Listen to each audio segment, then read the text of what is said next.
The Italian peninsula is seen as the epitome of Old World civilization for many around the globe.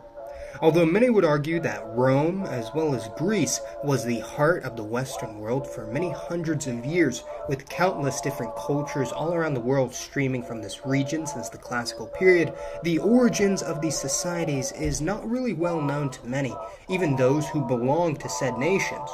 So, in order to unveil the roots of Italian, and by extension all Latin, and perhaps even all of Western civilization, we are to look no further than the origin of these different archaic tribes of one of the most important regions in classical human history. As I discussed in an earlier video, the old pre-Indo-Europeans, as in the European nations and cultures that existed before the expansion of the Yamnaya from the Eurasian Pontic steppe, aren't really too well known or understood due to the fact that written language didn't exist in any of these societies before the spread of the Phoenician alphabet. There are inferences over the cultures and customs of many of these people, but it's unknown what ethno-linguistic groups they belong to, with a couple exceptions, notably the Basques and other pre-Latin Iberians, as well as the Etruscan-Rhaetian or Tyrrhenian family of northern Italy and the Alps. Who are these groups related to exactly? We have literally no idea, but it is known for sure that they were pre-Indo-European, and hence many conflicts arose when the modern Indo-European cultures entered the peninsula. Most of these belong to a branch of the Indo-European family that you'd probably recognize, known as Italic, a name which possibly has its roots in the Greek term for southern Italy, which was well known by them for quite some time, which we'll get to later. However, it's been proposed that the Italic peoples derived from Germanic, or more likely Celtic, many thousands of years ago in Central Europe, which is why the term Italo-Celtic is sometimes used to describe this hypothetical proto-family, which is certainly a plausible hypothesis considering there was an apparent expansion of both these families from the Central European Alps region. There were actually many Italic tribes that inhabited the peninsula and beyond that most are not aware of, with the tribes of Sicily, the Oscans of southern Italy, the Umbrians of central Italy, the Pisantines of the Adriatic coast,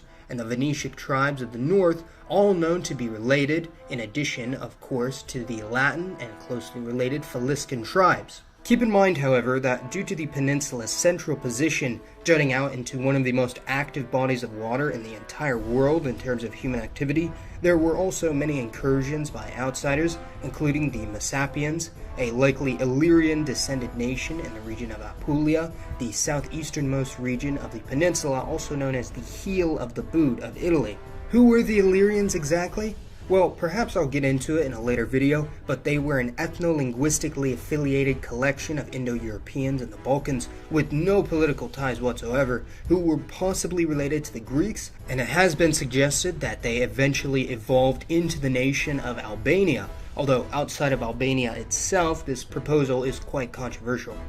Southern Italy was also heavily impacted by the Greeks, with there being a multitude of Greek colonies in Calabria and Sicily, which is why, even to this day, southern Italy has a huge cultural and genetic affiliation with Greece, and there are even small pockets of Greek speakers, known as the Griko, who have survived in this region. Another people group that found their way to the peninsula would be the Phoenicians, who would later evolve into the Carthaginians, an Afro-Asiatic bunch related to the Israelites, Assyrians, and other northern Semites, and as many know, this led to the conflict of the Punic Wars starting in the 3rd century BC.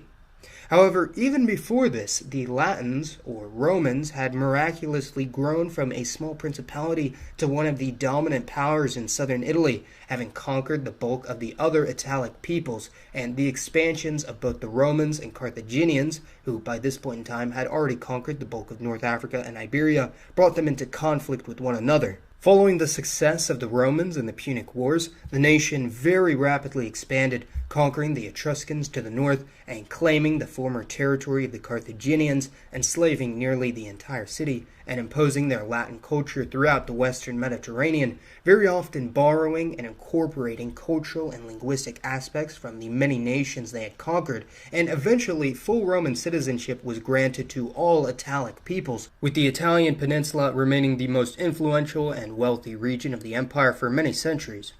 However, following the repeated invasions, internal conflicts, and degradation, the empire would of course split, with the western half retaining the bulk of their Latin culture, even after being subjugated by Germanic peoples such as the Goths, Gepids, Normans, and Burgundians, with vulgar Latin, which is just the Latin language spoken by the common folk, quickly diverging into the many Romance or Latin-based languages we see in Europe today.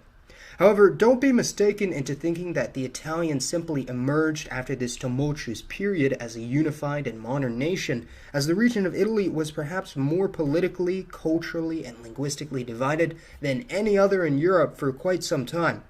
There were many different nation-states that developed in Italy independent of the later Byzantine and Holy Roman Empires, a couple of which didn't really gain too much prominence, yet remained independent throughout the years. You'd recognize them as San Marino and the Vatican City. However, some of the more influential are Tuscany in central Italy, Sicily, Naples in southern Italy, Genoa, and perhaps the most well-known being the Republic of Venice, a rather small but extremely influential nation in northern Italy. The Venetians held non-contiguous territory in many parts of Europe, including the bulk of the Adriatic coast of the Balkans, the Peloponnese Peninsula and Greece, Rhodes, Cyprus, Crete, even as far as southern Crimea, and were well known as being some of the most efficient traders, merchants, middlemen, and sailors of the Mediterranean since the early medieval period, and many Italians even settled in other parts of Europe in the Ottoman Empire, with Constantinople, later Istanbul, known to have a moderate Latin population up until the 20th century. Marco Polo from Venice, Christopher Columbus from Genoa, Amerigo Vespucci from Florence, and countless other explorers hailed from various parts of Italy, yet still they remained heavily divided, with nearly a dozen or so independent nations in the Italian peninsula by the 19th century, with the main powers being the Kingdom of Lombardy-Venetia, which was actually under the control of Austria, the Kingdom of the Two Sicilies, the Kingdom of Sardinia, and the Papal States controlled directly by Rome, but gradually over the course of over half a century, the squabbling nations would consolidate under the Kingdom of Sardinia, later rebranded as the Kingdom of Italy after the annexation of the Papal States. Keep in mind that the island of Corsica is also heavily associated with Italy due to the fact that the Corsican language is most closely related to the dialects spoken in Tuscany, and Corsican people are much more closely related ethnically to Italians rather than the French. However, the French just so happened to gain control over the island, and it's been in their possession ever since. Italy has also been heavily influenced later on by the neighboring peoples of the Western Balkans, Iberia, other Europeans, and outsiders. And fun fact, tomatoes didn't actually exist in the Old World until the Spanish brought them from the Americas in the 1500s. So before this, Italian cuisine would have looked very, very different. Now, even after unification, it is rather spurious to point to a unified Italian nation, as the different regions all have extremely different cultures, customs, and dialects, and in the case of the Friulians, Sardinians, and Latins, their languages are not mutually intelligible with the Italian dialect continuum, with there being many differences even within the so-called Italian language, very similar to Arabic, Chinese, German, or Hindi, although in recent years the Italian language has become much more standardized,